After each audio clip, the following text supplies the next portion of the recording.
IDFC first bank का stock क्यों गिर रहा है, इसके बारे में आज हम यहाँ पे बात करने वाले हैं। सो एक प्रेजेंटेशन, वैसे पूरा डिटेल्ड प्रेजेंटेशन है आईडीएफसी फर्स्ट बैंक के रिजल्ट्स पे, क्वार्टर 2 के रिजल्ट्स पे। But I think I know that कि lot of you people are interested in knowing the main reason behind that. तो वही रीजन यहाँ पे समझाने की कोशिश पहले मैं करने वाला हूँ, और उसके बाद और एक वीडियो हम अपलोड करेंगे जिसमें डिटेल्ड एनालिसिस रहेगा क्वार्टर 2 FY24 के रिजल्ट्स का। तो आइए पहले एक छोटा सा प्रेजेंटेशन के मेन पॉइंट्स जो है जिनकी वजह से ये शेयर गिरा है वो समझने की कोशिश करते हैं। तो एक स्क्रीन शेयर करने वाला हूं मैं आप लोगों के साथ। आई होप आप लोगों को स्क्रीन नजर आ रही होगी। तो यहाँ पे अगर नंबर्स की हम बात करते हैं तो द मेन पेन पॉइंट जो मार्केट को लग रहा है रिगार्डिंग आईडीएफसी फर्स्ट बैंक, या फिर जिस तरीके से एक जबरदस्त रैली आईडीएफसी फर्स्ट बैंक ने दी है, तो वहां कंटिन्यूअसली उसी तरीके की रैली चलना ये भी मुश्किल है।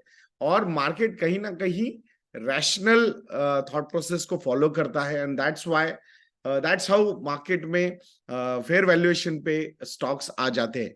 तो यहाँ टोटल प्रोविजंस का नंबर की अगर हम बात करते हैं, यानी कि जो बैड लोन्स क्रिएट हो सकते हैं या हो रहे हैं, तो उनके लिए प्रोविजंस बढ़ रहे हैं, कंटिजेंसीज बढ़ रही है। सो 528 करोड़ रुपीस का ये नंबर है।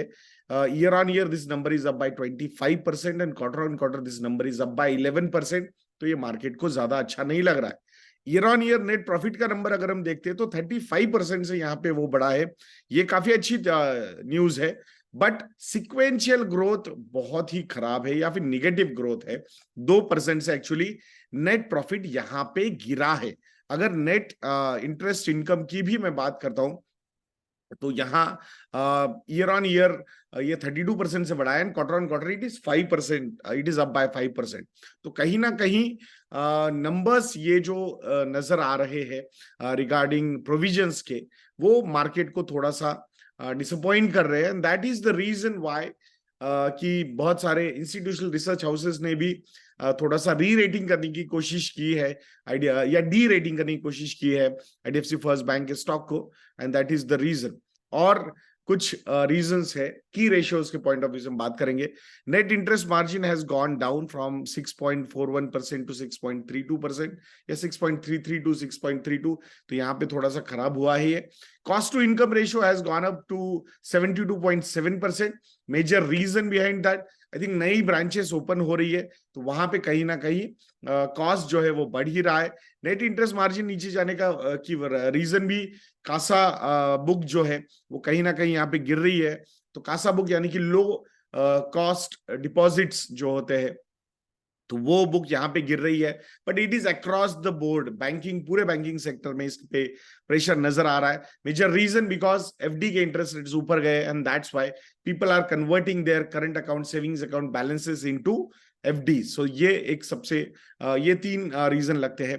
और रिटर्न ऑन एवरेज एसेट्स की अगर हम बात करते हैं, so that number has also gone down to 1.16% from last quarters 1.26%। So ये भी मार्केट थोड़ा सा डिसअपॉइंटमेंट यहाँ पे दिखा रहा है। आरओए का गाइडेंस जो दिया गया है FY24 to 25 का, वो 1.4 to 1.6 का है। तो यहां से आने वाले समय में ये नंबर्स इंप्रूव होने चाहिए। And long term guidance 2% plus का बैंक का है। आरओई का नंबर भी अगर हम देखेंगे तो that number has also gone down to 11.03% from 12.30%। FY24-25 का जो गाइडेंस दिया है आरओई का बैंक ने, वो 13 to 15% का है। तो और लॉन्ग टर्म आरओई का जो टारगेट है वो 16 to 18% का है। तो ये कुछ मेन रीजंस रहे हैं आज या फिर 2 दिन से ये स्टॉक गिर रहा है। ओवरऑल जब डिटेल्ड एनालिसिस करेंगे तो ऐसे कोई अलार्मिंग बाप रे ये क्या हो रहा है बैंक के साथ, ऐसा कुछ नहीं लग रहा है। बट ऑब्वियसली प्रोविजंस के नंबर ऊपर जाना, रिटर्न रेशियोज थोड़े से नीचे आना, ये मार्केट ने थोड़ा सा इसको निगेटिव रिएक्शन दिया है। सो जो हाई लेवल के टारगेट्स दिए गए थे इंस्टीट्यूशनल रिसर्च हाउसेस की तरफ से, वो कहीं ना कहीं थोड़े से रैशनलाइज हुए हैं। बट फिर भी करंट मार्केट प्राइस से वो टारगेट लेवल्स काफी ऊपर है। But I think if you are interested in IDFC first bank, I think you will have to look beyond number of years. So जो guidance, long term guidance company ने दिया है, उसकी तरफ आपका ध्यान होना चाहिए। जो ग्रोथ के नंबर से, एसेट बुक की बुक ग्रोथ हो, डिपॉजिट बुक की ग्रोथ हो, I think they are on right track to achieve those numbers. तो अगर 25-30% से अगर लोन बुक बढ़ती जाएगी एंड रिस्क मैनेज करके एनपीएस को कंट्रोल किया जाएगा, then profitability numbers will increase in the same proportion. ये समझना भी उतना ही जरूरी है, ऐसा मुझे लगता है। डिटेल एनालिसिस जल्द ही आप लोगों के लिए मैं वीडियो बना के अपलोड कर दूंगा। एंड दोस्तों, if you people feel that we are doing a good job, तो investindia.in को विजिट करके हमारे रिसर्च प्रोडक्ट्स को सब्सक्राइब करना बिल्कुल मत भूलिएगा। ऐसे वीडियोस के लिए चैनल पे बने रहिए, वीडियो को लाइक करना, शेयर करना और चैनल को सब्सक्राइब करना बिल्कुल मत भूलना। नेक्स्ट वीडियो में मिलते हैं। जय हिंद।